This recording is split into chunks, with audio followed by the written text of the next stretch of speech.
A mi cégünk, az MA Partners elsősorban a vállalkozói szektorra fókuszál, fúziós felvásárlási tanácsadási szolgáltatást nyújtunk, és elsősorban vállalati, közép- és nagyvállalati, de magántulajdonú cégeknek.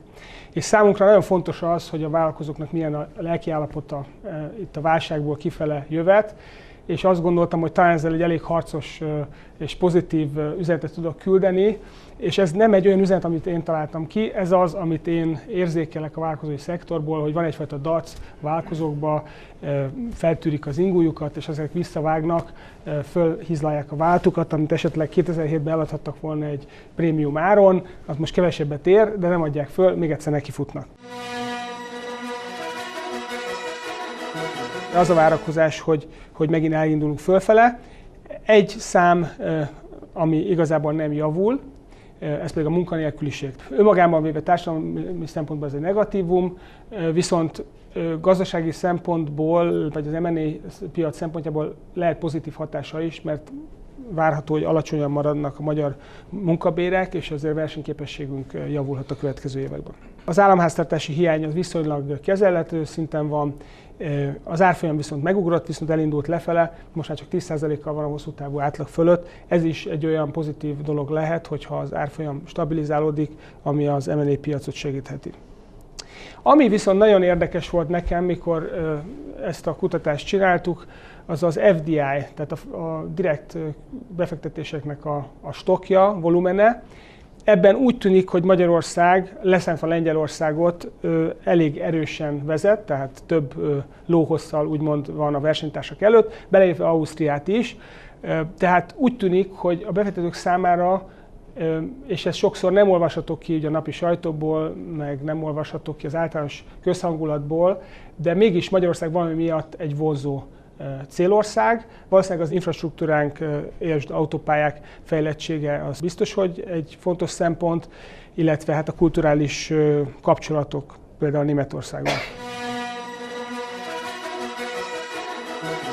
Itt nagyon sok olyan tevékenység folyik, ami nem márkázott termékeknek a gyártása, hanem bedolgozói tevékenység. Sajnos az M&A piac szempontjából ez nem pozitív, mert ezeket a cégeket nagyon nehéz eladni. Tehát azokat a váltókat, akik nagy beszállítóknak, tehát második, harmadik szintű beszállítók, és nem megkülönböztethető saját termékeik nincsenek, vagy kevéssé vannak, ezeket nem igazán akarja megvenni senki. Azt lehet látni, hogy a tranzakcióknak több mint egyharmada az a szolgáltatások szférájában valósult meg, miközben a szolgáltatások szerepe az exportban sokkal kisebb. Tehát ez is azt mutatja, hogy az ipar a második helyen van, kb. Felől a mértéket tesz ki, mint a szolgáltatások. Tehát messze a súlya alatt boxol az ipar az M&A-be, tehát a fúziós felvásárlási tevékenységbe. Ennek az oka szintén az, hogy ezeket a cégeket nem akarják megvenni, ezeket szeretnék itt működtetni, mint alvállalkozó, mint bedolgozó cégeket. Emellett, ami még érdekes, hogy a tortából egy nagy szeletet harapott ki a pénzügyi közvetítés és az ingatlan piac, ami hát megint csak ugye, hát nem feltétlenül a produktív szektorok, ezek inkább azok a szektorok, amelyek lehetővé teszik azt, hogy más szektorok jól működjenek. A pénzügyi közvetítés egyébként egy aktív szektora volt az M&A tevékenységnek. És 10%-ot tesznek ki a kis és nagykereskedelmi ügyletek. Itt egyébként lehet látni azt, hogy vannak tranzakciók, és megint csak elsősorban azoknál a cégeknél, amelyek elérik a végfelhasználót, tehát ennek van egy piacuk, amit saját maguk kontrollálnak, kiskertcégek.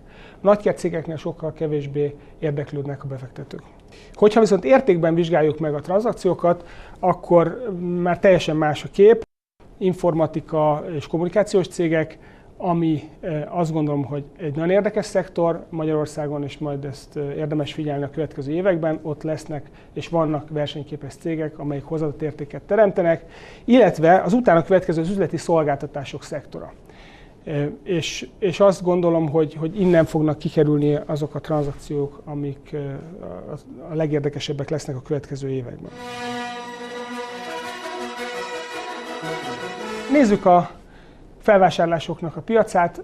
Itt azokat a felvásárlásokat néztük, amelyek magyar váltókkal jöttek létre. Itt vagy a célpont volt magyar társaság, vagy pedig a felvásárló cég volt magyar társaság. És ez a grafikon, ez egy nagyon sokkoló grafikon, ez értékben mutatja a felvásárlási tranzakciókat.